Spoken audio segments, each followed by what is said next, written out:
बोलिए गोविंद गोपाल कृष्ण भगवान की जय। श्री भगवान के द्वारा वसुदेव जी को ब्रह्म ज्ञान का उपदेश तथा देवकी जी के 6 पुत्रों को लौटा लाना। श्री सुखदेव जी कहते हैं, परीक्षित, इसके बाद एक दिन भगवान श्री कृष्ण और बलराम जी प्रातःकालीन प्रणाम करने के लिए माता पिता के पास गए। प्रणाम कर लेने पर वसुदेव जी बड़े प्रेम से दोनों भाइयों का अभिनंदन करके कहने लगे।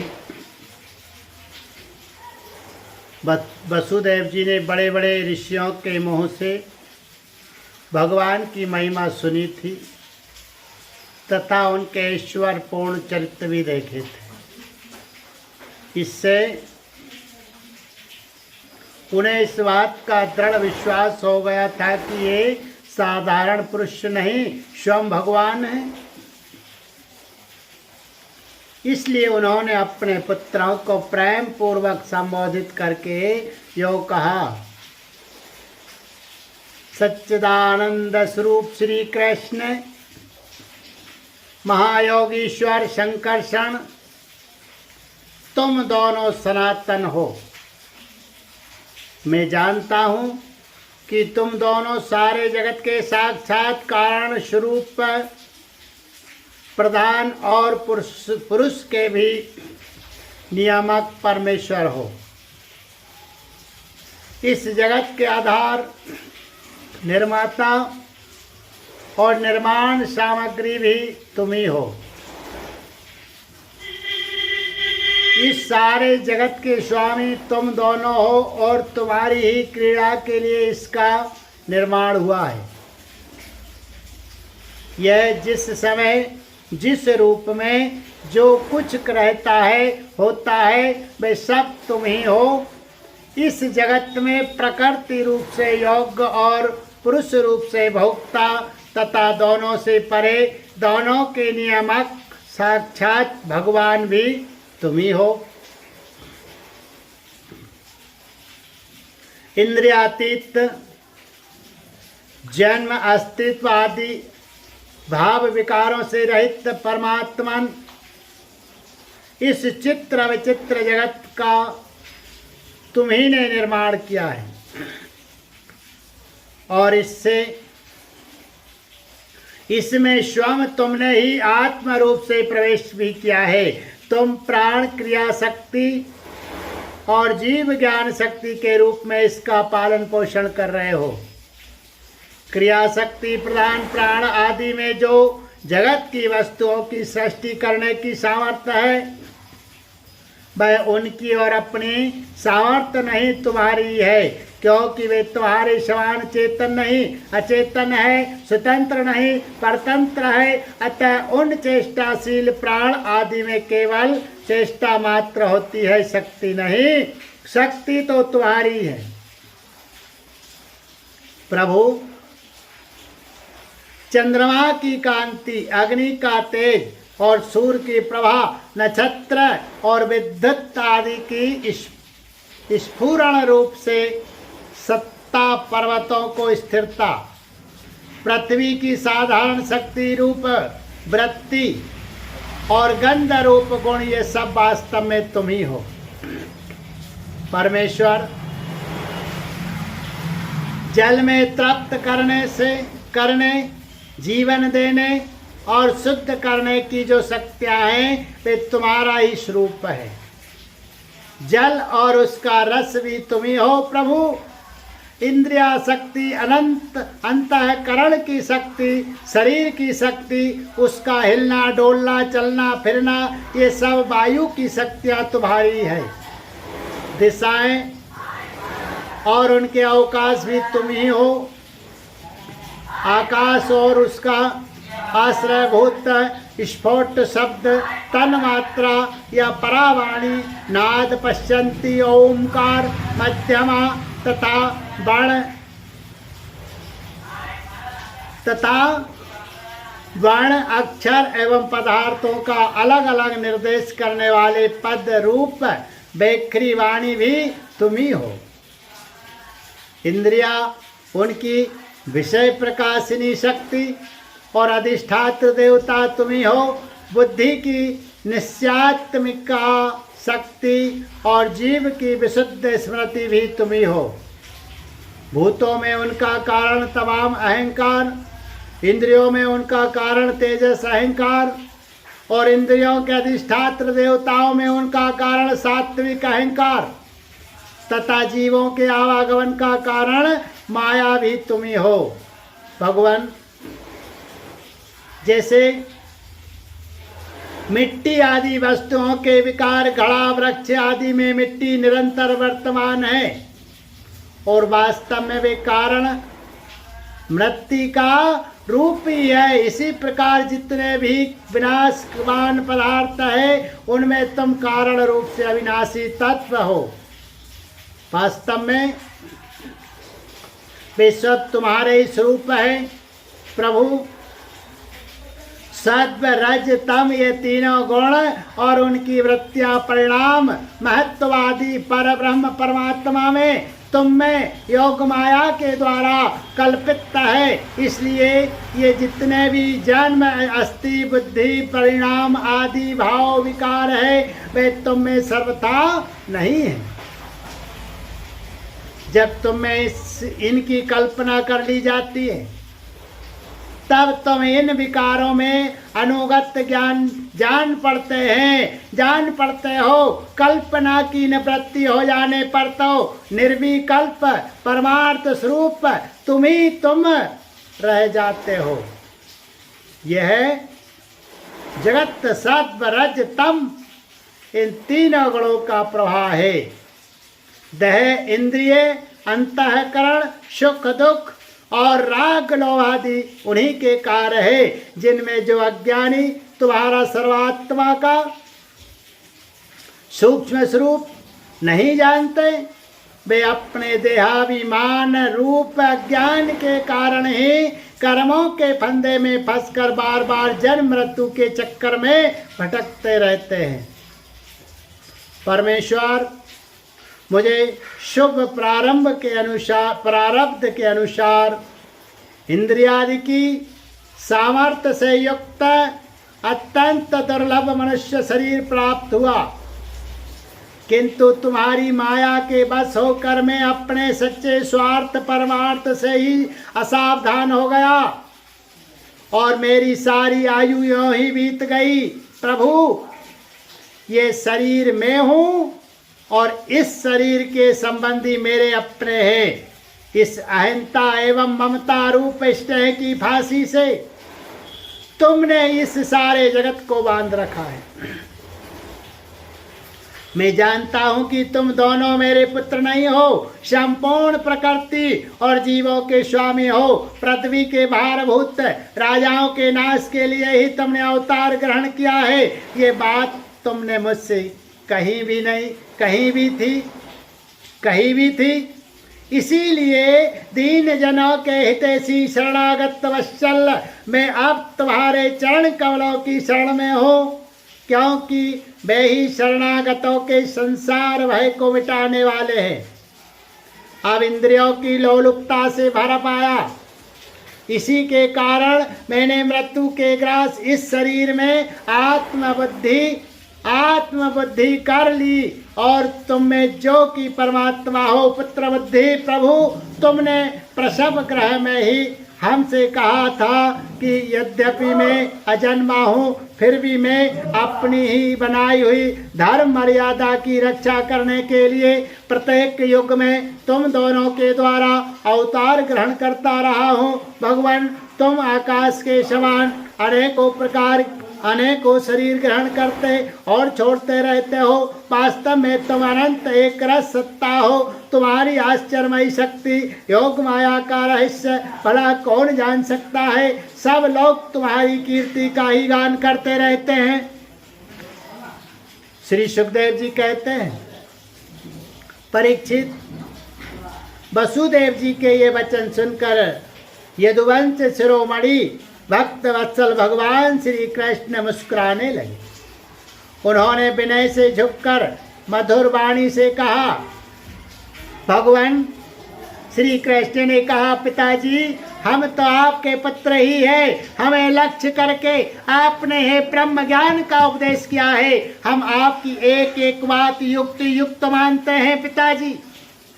आप लोग, मैं, भैया बलराम जी, सारे द्वारकावासी, संपूर्ण चराचर जगत सब के सब आपने जैसा कहा वैसे ही है। सबको ब्रह्म रूप ही समझना चाहिए पिताजी।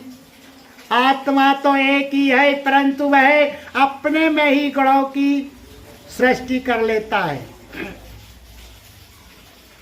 और गुणों के द्वारा बना हुए पंचभूतों से एक होने पर भी, अनेक स्वयं प्रकाश होने पर भी दृश्य, अपना स्वरूप होने पर भी, अपने से भिन्न भिन्न होने पर भी, अनित्य और निर्गुण होने पर भी सगुण के रूप में प्रतीत होता है। जैसे आकाश, वायु, अग्नि, जल और पृथ्वी, ये पांच महाभूत अपने कार्य घट कुंडल आदि में प्रकट अप्रकट, बड़े छोटे, अधिक थोड़े, एक और अनेक से प्रतीत होते हैं, परंतु वास्तव में सत्ता रूप से वे एक ही रहते हैं। वैसे ही आत्मा में भी उपाधियों के भेदों से ही नानात्व की प्रतीति होती है। इसलिए जो मैं हूँ वही सब है।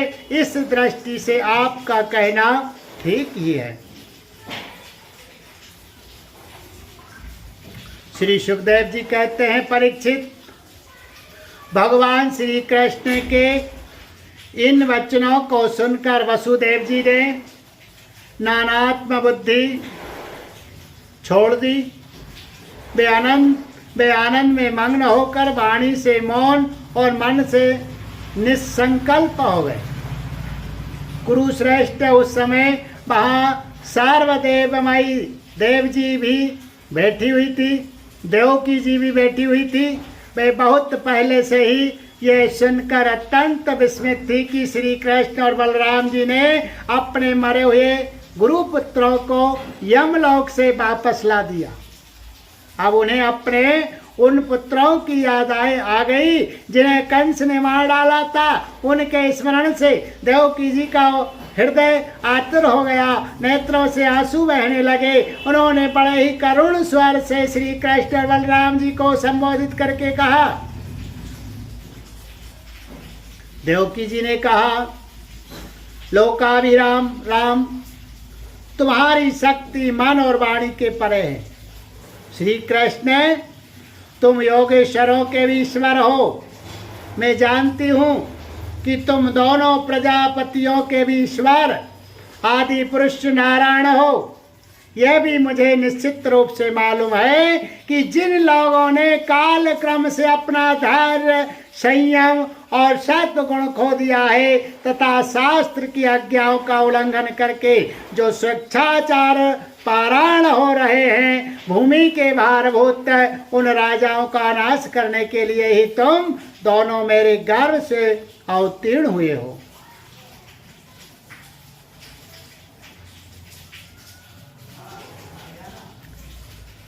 विश्वात्मन, तुम्हारे पुरुष रूप अंश से उत्पन्न हुई माया से गुणों की उत्पत्ति होती है और उनके लेस मात्र से जगत की उत्पत्ति, विकास तथा प्रलय होता है। आज मैं सर्वांतः कारण से तुम्हारी शरण हो रही हूँ। मैंने सुना है कि तुम्हारे गुरु सांदीपनि जी के पुत्रों को मरे बहुत दिन हो गए थे।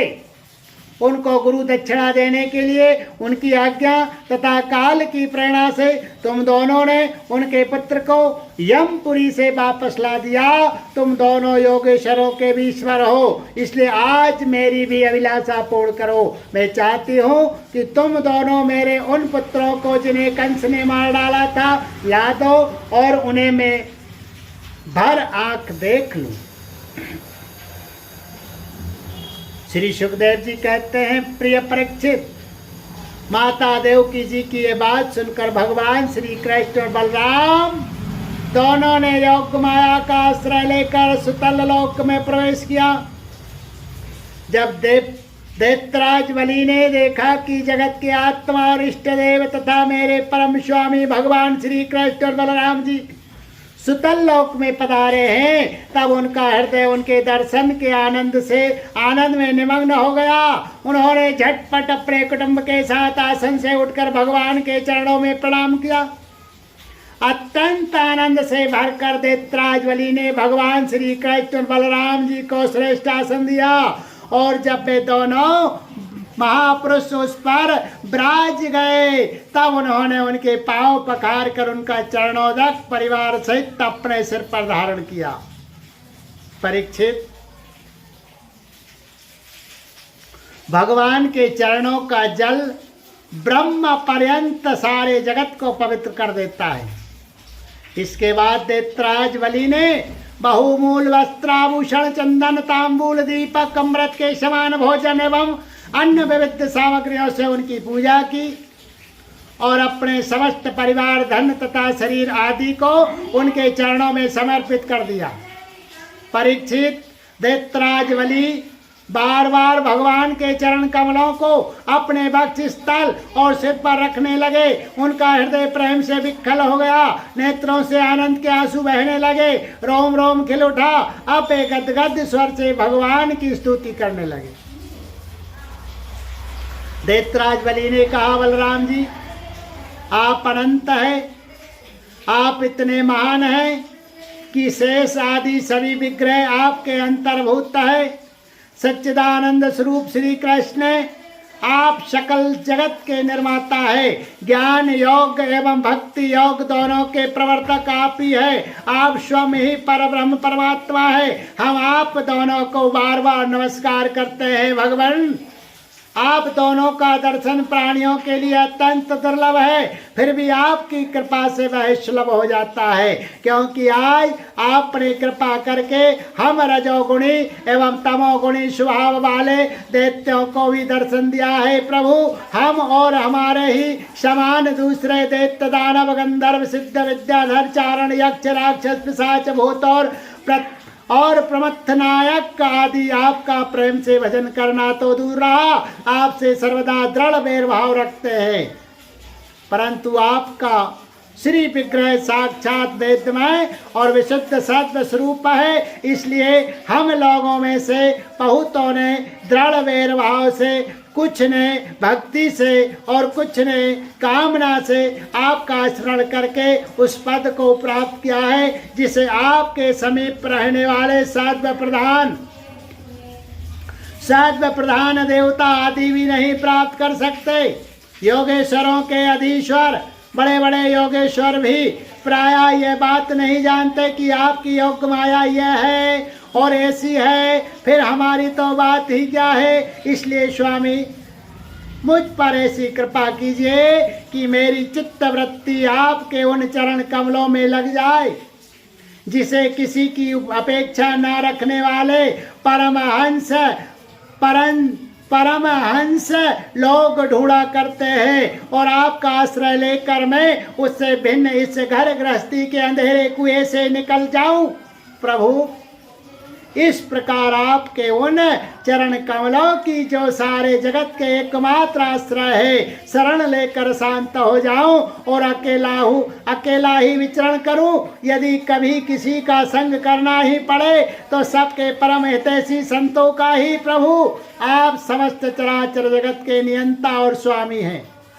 आप हमें आज्ञा देकर निष्पाप बनाइए, हमारे पापों का नाश कर दीजिए, क्योंकि जो पुरुष श्रद्धा के साथ आपकी आज्ञा का पालन करता है वह विधि निषेध के बंधन से मुक्त हो जाता है। भगवान श्री कृष्ण ने कहा, दैत्यराज स्वाम्भु मनवंतर में प्रजापति मरीचि की पत्नी उर्णा के गर्भ से 6 पुत्र उत्पन्न हुए थे। वे सभी देवता थे।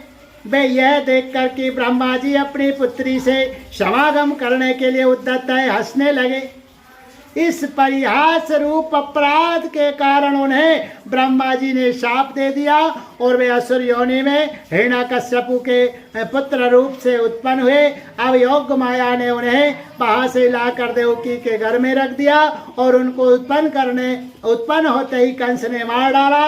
दैत्यराज माता देवकी जी अपने उन पुत्रों के लिए अत्यंत कोतातुर हो रही है और वे तुम्हारे पास है। अतः हम अपनी माता का शोक दूर करने के लिए इन्हें यहाँ ले जाएंगे।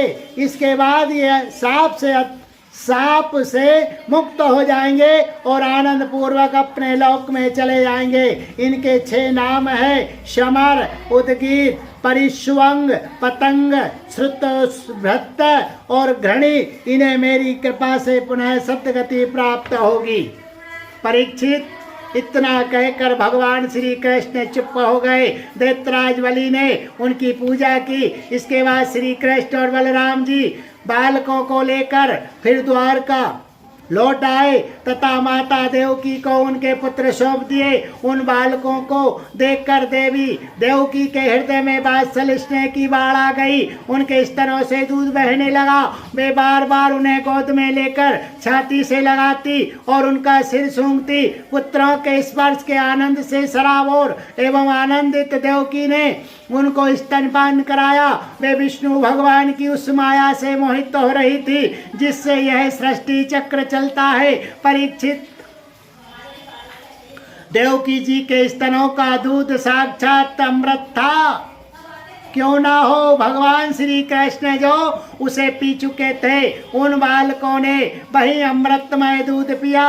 उस दूध के पीने से और भगवान श्री कृष्ण के अंगों का संग स्पर्श होने से उन्हें आत्म साक्षात्कार हो गया। इसके बाद उन लोगों ने भगवान श्री कृष्ण, माता देवकी, पिता वसुदेव और बलराम जी को नमस्कार किया। तदंतर सबके सामने ही वे देवलोक में चले गए। परीक्षित, देवी देवकी यह देखकर अत्यंत विस्मित हो गई कि मरे हुए बालक लौट आए और फिर चले भी गए।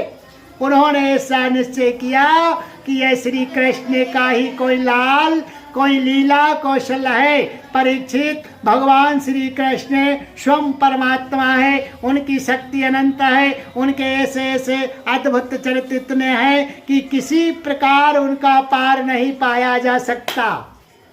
सूत जी कहते हैं, शौनकादि ऋषियों, भगवान श्री कृष्ण की कीर्ति अमर है, अमृतमयी है। उनका चरित्र जगत के समस्त पाप तापों को मिटाने वाला तथा भक्त जनों के कर्ण कुहरों में आनंद अश्रु प्रवाहित करने वाला है। इसका वर्णन स्वयं व्यास नंदन भगवान श्री सुखदेव जी ने किया है। जो इसका श्रवण करता है अथवा दूसरों को सुनाता है, इसकी संपूर्ण चित्तवृत्ति भगवान में लग जाती है और वह उन्हीं के परम कल्याण स्वरूप धाम को प्राप्त होता है। बोलिए गोविंद गोपाल कृष्ण भगवान की जय। पुराण पुरुष पुरुषोत्तम भगवान की जय। सत्य सनातन वैदिक धर्म की जय।